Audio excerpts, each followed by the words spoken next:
Viewer video alert. Okay, so this question is coming from a viewer and it's a little bit involved, so I'm not sure if I can fit it in 2 minutes. To summarize, my friend, who is the viewer, has had two close friends pass away. The first one, my friend feels completely at peace with, no problem. But the second one, well, my friend can hardly think about them without becoming more and more bitter. My friend even finds themselves glad that they're gone. And the person who passed has had some issues in life, but wasn't like a horrible person.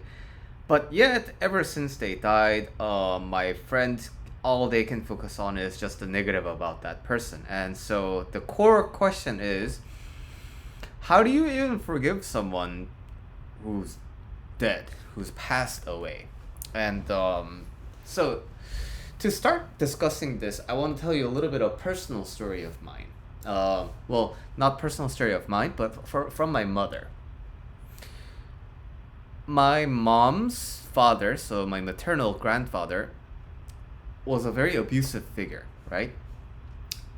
He had lots of toxic traits as a person, and couple that with the traditional Korean gender roles.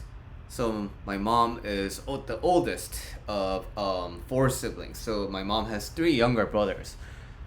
So basically, because my mom was obviously a female, my maternal grandparents basically very much abused her, didn't treat her like a person, and basically her life, her achievements, her everything just basically had no meaning. Lots of physical violence, lots of emotional violence, and so on. And now, this wasn't a secret, right? And we talked multiple times about this, and whenever my mother would get under the influence of alcohol, she would start crying because she would remember the past and how horrible it felt to grow up under that kind of a household. And time did its due job, and my grandfather passed away with stomach cancer. I think it's colon cancer. Anyway, he passed, and I mean, to me, he was a grandfather, so like I was sad. I had the appropriate amount of grief. But at the same time, I'm my grandfather's grandson, but at the same time, I'm my mom's son, right? And so my impression was that my mom must be feeling pretty good right now because, well, like here is this really dominant and abusive figure in your life, and then now they're dead. So shouldn't you be happy? Was kind of my, I don't know, I guess it was my immature thought or whatever. That was what I was thinking at the time. So I didn't really think much of it, and then after the services had ended, I came back home and then just went out and went about my business. And when I came back home, my mom was very upset, and she was like, "How can you, just leave your mom like this when she's going through a lot of grief?" And I just remember being extremely confused by it, like. You spent your entire life complaining about this person and now they're gone and you're like sad? I don't get the transaction. And it sounds a little robotic of me, I admit, but at the same time, like I was way more emotionally connected with my mom than my grandfather, right? And so like I kind of think it's logical that I think this way. But why this story is relevant is it took many, many years for my mom to really come to peace with my grandfather's passing and overall, the life that she had. I think when it comes to forgiveness, there's two paths you can take, generally. Well, three. Path number one is basically being bitter like this, right? Like this person's gone and you can't really do anything about it because they're already gone, but you keep thinking about it, you keep ruminating, and you keep inviting more suffering into your life, and that is like a way to go, right? Like obviously you're experiencing it right now. The second way is like I think the Buddhist monk way. Oh, you're noticing that there is bitterness, and then you just let it pass, right? You don't address you don't fulfill the need generated by the bitterness. So in according to Buddhist philosophy, like whenever we follow a desire, that's when karma, the cost of the following, incurs, and now you are indebted with karma, and that takes over your life, right? And so, from a purely spiritual perspective, we like to minimize our karma by basically, you know, like whenever a desire occurs, we just observe that it happens and then let it fleet away. We recognize that it is not permanent, and we let it just be present, and then we let it go away, because everything changes and everything that is born is going to die. So we just let the desire follow its natural course. Obviously, that's fucking hard, and that's why you don't see a lot of monks going around, and that's why there's a lot of people who are suffering, right? So, I want the way I want to give you is a little bit of that middle ground, right? So, obviously, you're an intelligent person. You have all of this bitterness, and you have all of this kind of like resentment and lack of forgiveness for a reason. Now, if you are really angry, then I always invite you to kind of like follow where that feeling goes, right? Because your body is invoking it for a reason. And deep inside that bitterness is the wisdom of like what your soul ultimately wants to kind of resolve into. Hunger wants to resolve into feeding and like feeling satisfied. Sexual desires want to come to fruition and eventually lead to procreation. And so just like that, your bitterness and your inability to forgive wants to go somewhere, right? Like obviously this is taking a very big place in your life for a reason.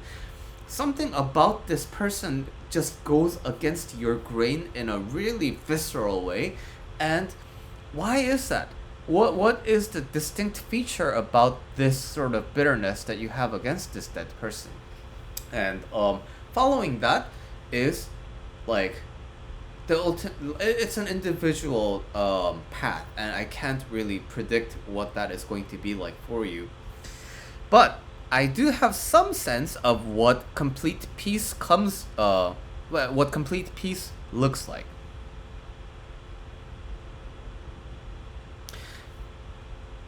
Every decision ultimately is the same. Every pathway you take in your life ultimately leads to the same destination, because every decision is good and at the same time bad. Every decision is good and at the same time bad. Any decision is good for some reasons, and it is bad because of those reasons. Another decision, while it may be good in terms of these reasons, it's bad in these reasons. So when you compare everything across the table, it is zero sum. For example, I went to college in upstate New York. I hated it. But the thing is there a guarantee that I would have had a much better life had I went to university in California? There's no guarantee, because California comes with its own set of problems. Upstate New York has its own set of problems, right? I was born a Korean citizen, so I had to fulfill my military service. Now, personally, I think that fucking sucks. But the thing is, if I was an American citizen, would my life actually be better? No, being an American has these downsides, being a Korean has these upsides. So in that sense, in that grand sense, when you take that into account, you tend to not be able to forgive people who really damaged your life, right? But when you come to a true understanding that your life with this damage is still special and so uniquely yours, this damage has less of a meaning. My life would still be meaningful in a very unique way, even if I had no left arm. My mom's life is still uniquely hers and valuable and special, even with all the abuse and torment she has suffered throughout her life. And this is the concept that is so hard to grasp, especially when you have a lot of damage. It almost feels like victim blaming, right? Like, How can you even say that when my life is obviously so damaged? But the thing is, even if you didn't have those damages, would your life be 100% better? If you really stop and think about all the different possibilities in your life, especially related to the damages that really impacted you, when you come to a true understanding and integration of the fact that my life is what I make it out to be. If I let my life be defined by all this damage and all these scars, then that's exactly what I'm gonna be. I'm just going to be a damaged person. But if I let all of those be a part of me, which is something much bigger and much more comprehensive and much more whole than just a few dents and damages, then that's when I truly become a full me. That's when I become a true person. And that is the journey that I want to invite you to as a friend.